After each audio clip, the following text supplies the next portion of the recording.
attended, I think this past week, Rick Perry's speech there. Sure. There, and you posted a blog that asked if he was the one.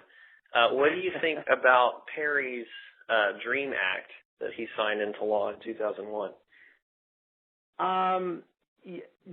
Perry was, there's some things coming out about him this week. Certainly he was a Democrat. He campaigned for Al Gore. I don't support the DREAM Act. I don't know if Perry would support it today. He's changed quite a bit over the past 10 years. That concerns a lot of people.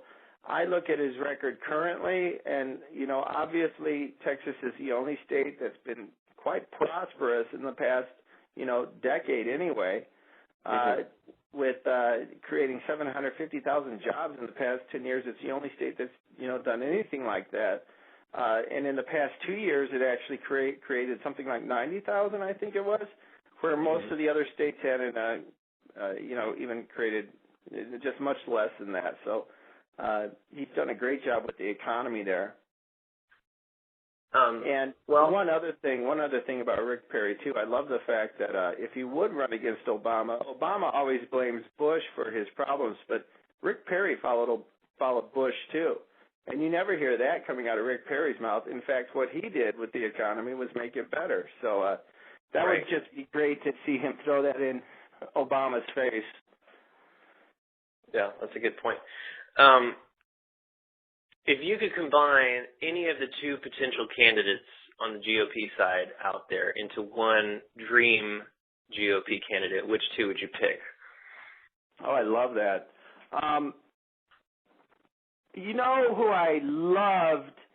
I would take Donald Trump, and I just put an article up about him, not because of his conservatism, but because of the way he handled the press and handled Barack Obama. He had done something no one else could do.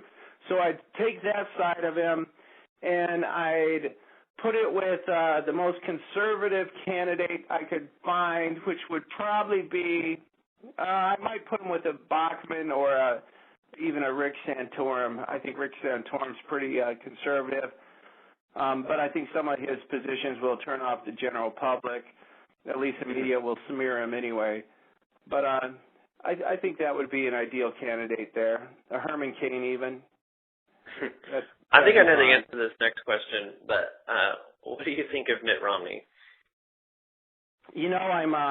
I will support him if he does become the candidate, but I'm not a huge fan of Mitt's.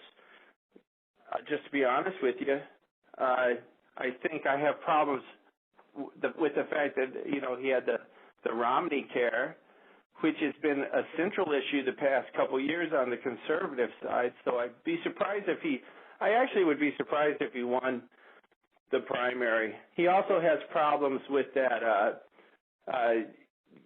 global warming. He just came out and says, that it's something that he takes seriously. And I think there's a lot of people on the conservative side that's the last thing on their mind that they want to even, look at right now. So. And most of us, I believe it. I don't even believe it. So your opinion is that if it's necessary, 4 more years with Obama would be worse than 4 years with a liberal Republican like Romney. I think 4 more years of Obama would be absolutely devastating. I would like to see a conservative come in and straighten things out. I hope that happens. I think it's a good opportunity for conservatives to, rally around a candidate. Mm-hmm. So, let's imagine that happens. Let's imagine that happens, and conservatives take the presidency and keep the House and also take the Senate. What would be, if there was one bill that is absolutely essential that they pass, like what should be the first thing that they go to work on? Well, I think they're going to need supermajorities. That's a sad thing. A lot of people don't understand when the Republicans had the House and the Senate before, they didn't have the supermajority in the Senate, and it's really difficult to get a lot of things, pushed through without that. And that's unfortunate because then they got blamed for a lot of things where, they had to compromise and. But imagining that they did get a supermajority, like just best case scenario. Oh, if they did, I think the first thing they'd have to work on that Obamacare, get rid of that, put into practice something that would actually work. So that would be number one. I think number two, they'd have to, a dream platform would be for them to start actually tapping into some of the resources we have here, some of the energy resources we have. That's nearly impossible right now with Democrats and with the environmentalists. And with the EPA. So they would have to. That would be wonderful if they could do that. All the jobs and wealth that would create for the country would be, phenomenal. But it's going to be difficult to do those things because we have a party. I believe the Democrats today. They just want people to live in grass skirts and live in grass huts. Because they're against every type of energy except something like a solar panel, which doesn't work, or wind turbines, which aren't very effective. So it's just the way it is.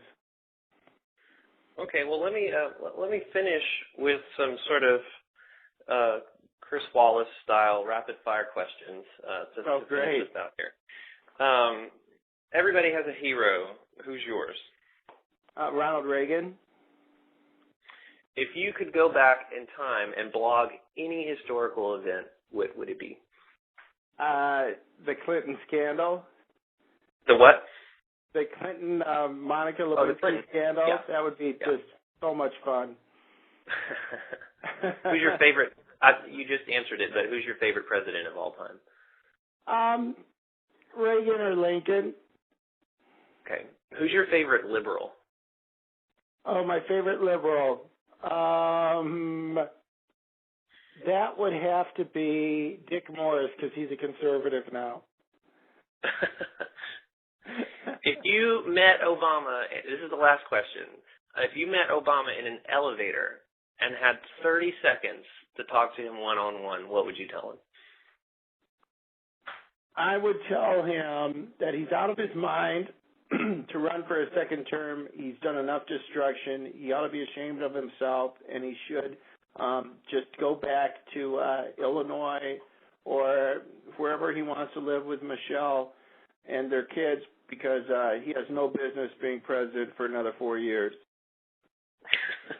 Wow, that's a strong answer. Yeah.